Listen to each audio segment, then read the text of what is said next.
ప్రవాస డ్రైవర్లకు అమెరికాలోని కాలిఫోర్నియా ప్రభుత్వం షాక్ ఇచ్చింది. సుమారు వేలాది లైసెన్స్లను రద్దు చేస్తూ ప్రభుత్వం నోటీసులు జారీ చేసింది.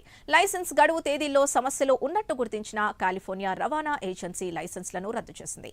దీంతో వాణిజ్య డ్రైవర్లపై తీవ్ర ప్రభావం పడింది. గత నెల 17,000 మంది డ్రైవర్లకు 60 రోజుల పాటు లైసెన్స్ను రద్దు చేస్తూ ప్రభుత్వం నోటీసులు జారీ చేసింది. ఆ తర్వాత మెల్లగా ఈ సంఖ్య మరింత పెరిగింది.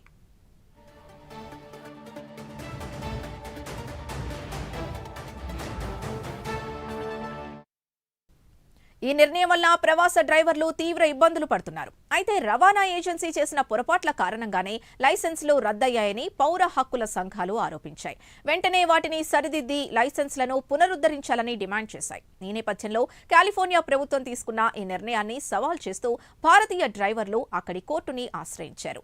ప్రభుత్వ చర్య తమ జీవనాధారాన్ని ప్రమాదంలో పడేస్తోందని ఆవేదన వ్యక్తం చేశారు. కానీ దీనిపై స్పందించేందుకు రవాణా ఏజెన్సీ నిరాకరించింది. అయితే ఫెడరల్ అభ్యంతరాలు తొలగిపోతే లైసెన్సులు పునరుద్ధరించేందుకు తాము సిద్ధంగా ఉన్నామని గతంలో తెలిపినట్లు సమాచారం.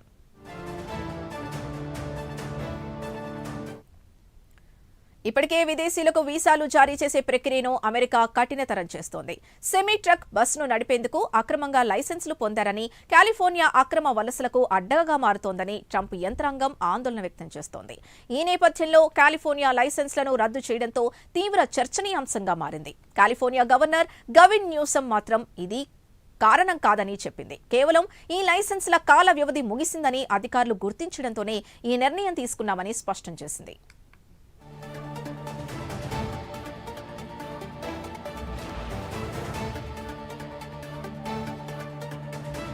ఫ్లోరిడాలో ఒక డ్రైవర్ నిర్లక్ష్యంగా యూటర్న్ తీసుకోవడంతో ముగ్గురి ప్రాణాలు కోల్పోయిన నేపథ్యంలో జాతీయ స్థాయిలో డ్రైవర్ల లైసెన్స్లపై ఆడిట్ నిర్వహిస్తున్నారు. టెక్సాస్, అలబామాలో కూడా ఈ ఏడాది ప్రారంభంలో ఇదే తరహా ప్రమాదాలు జరిగాయి. ఇక గత నెల కాలిఫోర్నియాలో ఒక ప్రవాస డ్రైవర్ మద్యం మత్తులో ప్రమాదానికి కారణమయ్యాడు. ఈ విషయం తీవ్ర విమర్శలకు దారితీసింది. ఈ నేపథ్యంలో లైసెన్స్లను గవిన్ ప్రభుత్వం రద్దు చేసిందని తెలుస్తోంది.